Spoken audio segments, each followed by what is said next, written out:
Hi, so I'm going to get going because it is now 30 minutes past 6, and I'm sure you're all desperate to go and eat your dinner and have a relaxing evening. So I am Miss Drummond. I am the head of English for any students or parents who don't know me.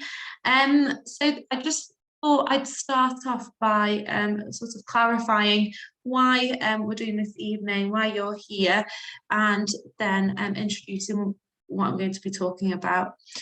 So you're here because you've been identified as a student who would benefit from understanding what you need to do to make sure that you get a grade 7. Okay, so you are definitely capable of a grade 7. We just want to make sure that you know what the requirements of a grade 7 is. So it's just a supportive measure to help make sure that you realise that potential and to make sure that everybody kind of involved, all of the stakeholders, that being me, your English teacher, if I'm not your English teacher, your parents, and you yourselves as students, all kind of have an understanding of what you need to do to make sure that 7 or 8 or 9 is achieved.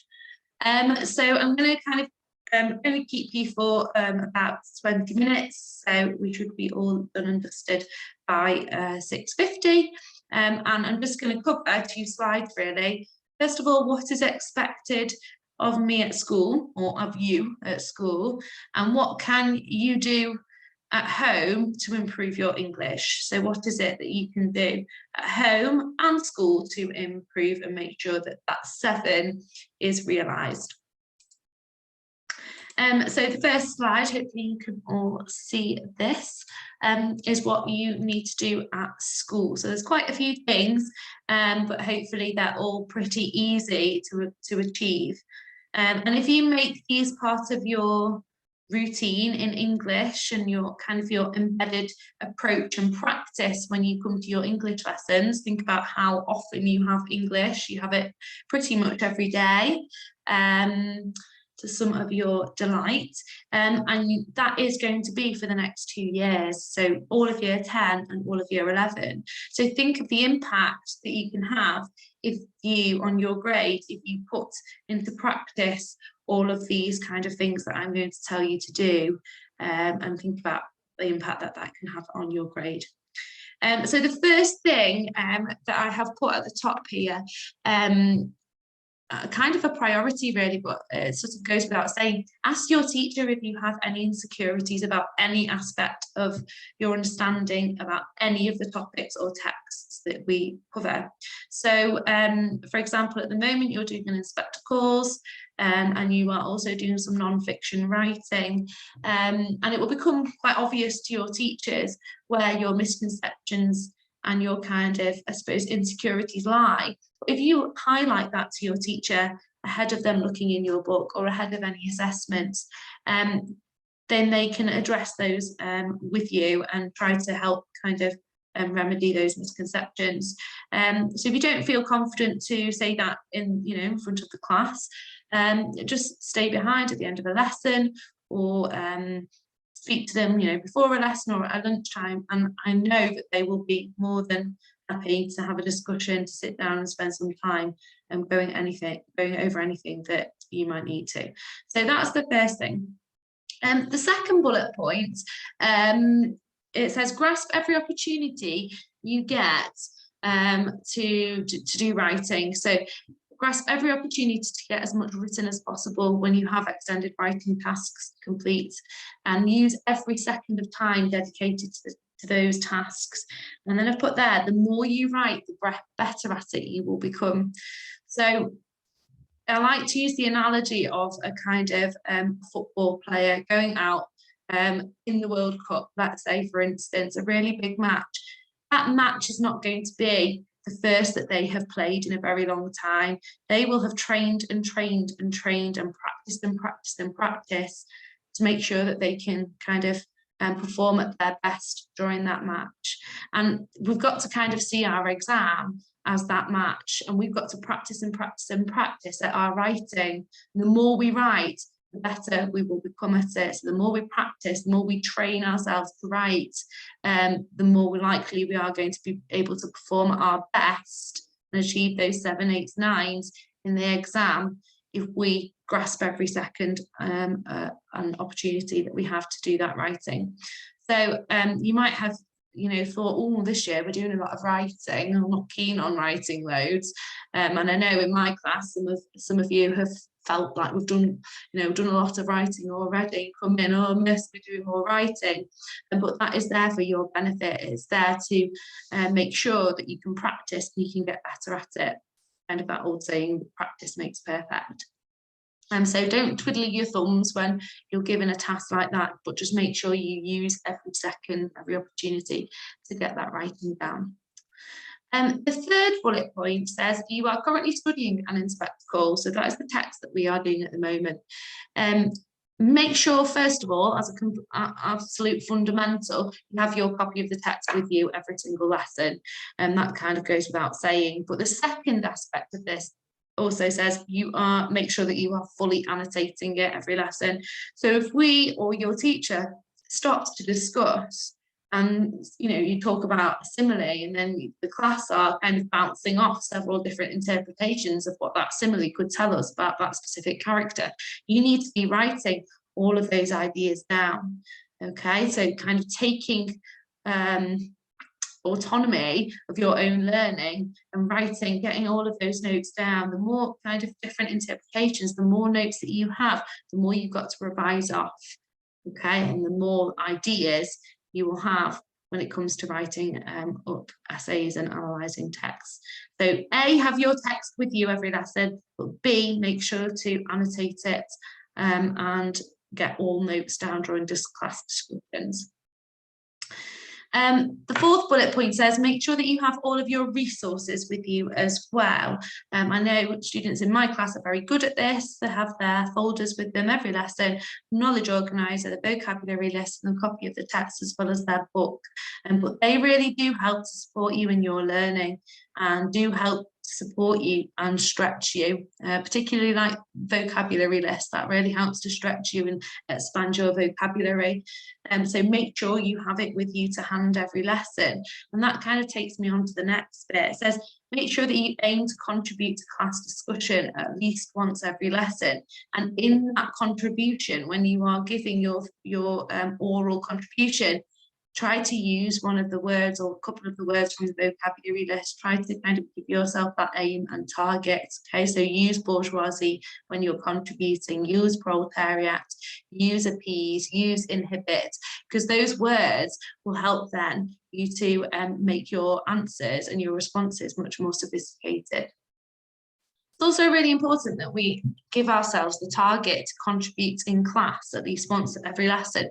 So it's quite easy to be one of those people who kind of sits back and lets the lesson kind of waft over their heads. And, before you know it, it's the end of the lesson and you've kind of perhaps not engaged or not been focusing for the whole time. But if you give yourself the target, right, I'm going to contribute at least once every lesson, that means that you need to be focusing because you've got to be on the ball, you've got to have something to say. And the final thing, what is expected of you at school, is when I give you or your teacher gives you Strength and Try Now feedback, so when they take in your books and give you feedback, keep drawing back to that feedback, keep going back every time you do a writing task. Know exactly what it is. What did my teacher say that I need to do to improve? Right, I'm going to do it not just this time in the feedback lesson, but I'm going to do it every single time I come to do a piece of writing. Let me refer back. Right, Miss said that I need to do more zooms. I'm going to make sure that I do more zooms in my next piece of writing. Miss said that I needed to link context in that last piece. Right, every piece of writing that I do now, I'm going to link context. So they're not just telling you how to improve in that one isolated piece, but they're telling you how to improve for the long term. So that's at school. Then I have got some suggestions of what you need to do at home to improve your English. So these are all things that they're not particularly time consuming, but they will pay off dividends in the future. The first thing is, the first bullet point, it says, as you work through all of the texts, you should reread them in your own time at home. Do not allow yourself to forget the plot, characters, themes, and themes of a text. So the moment we're doing an inspector calls, okay, we're in October 2021. You are not going to be doing your exam on this until May 2023. That is a very big window of time in which you can forget who Eva Smith is, what happens to her, who Mr. Burling is, and what kind of themes he represents. So if you keep going back to and rereading those texts, the less likely you are to forget. Okay, so that's the first thing you need to make sure that you do. The second thing is, once you've studied a text, so obviously this will take time, but you can start getting going with this for an inspector calls, is write down 10 short quotations using flashcards, so those sort of revision cards. Write down, big writing, 10 short quotations and stick them around your bedroom and keep them there for the next couple of years. And every time you look at them, they'll keep being absorbed. Every time you look at one, say it to yourself. Okay, so thinking about an inspector calls already, you could use one from Sheila, but these girls aren't cheap labour, they're people, and you could write that up on a flashcard, stick it on your bedroom wall. The more you look at it over the next 2 years, the more it will sink in. You have got to learn quotations off by heart for the exam, so start now. Okay.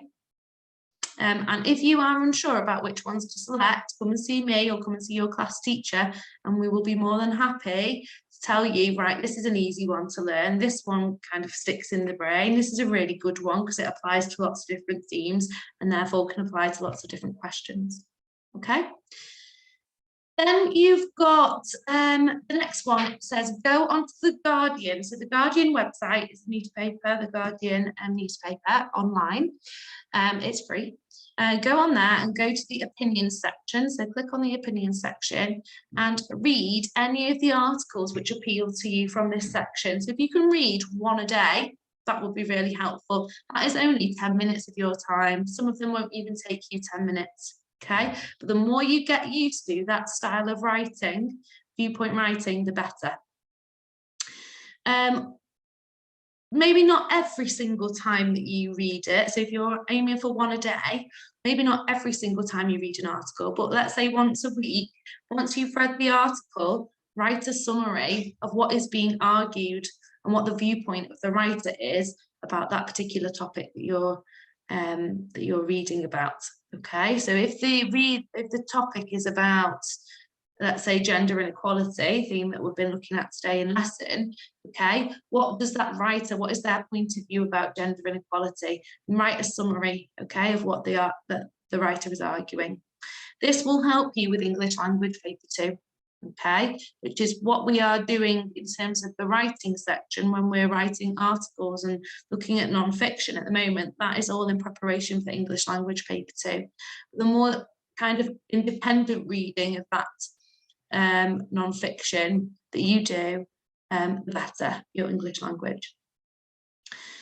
The next one says read novels. This will help you with all of your English GCSE components, but will be particularly helpful for English language paper 1, where you have to write creatively and you also have to analyse an unseen extract of fiction that most likely you will never have seen before.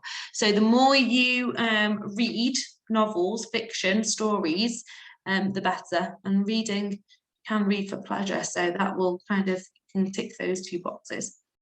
And the last one there says read beyond the set text. So it's kind of similar to the penultimate one, but for example, you're going to study A Christmas Carol later this year, but you could also read Oliver Twist and Great Expectations, which are also other novels written by Charles Dickens, and you'll get to understand the themes that he likes to write about, his style of writing, an understanding of the context in the Victorian period, and you'll become familiar with it if you start reading other texts by the same author. So those are things that you can do at home on top of the things that you must do at school.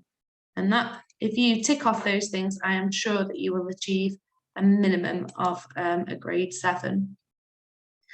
So we have got 5 minutes left, but I have come to the end of what I have got to say. So if you have got any questions, please write them into the chat box and I will do my best to answer them for you now. If you want to email me with a different or more personal question, that's also fine. My email address is fdrummond@hertfordhigh.co.uk. So any questions, please let me know. If not, have a lovely evening and thank you very much for your time. Thank you.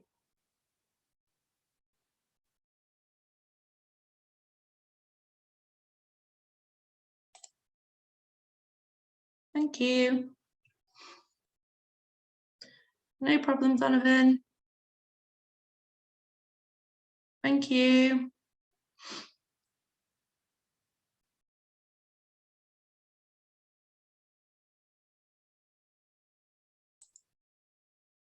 Thank you. Bye.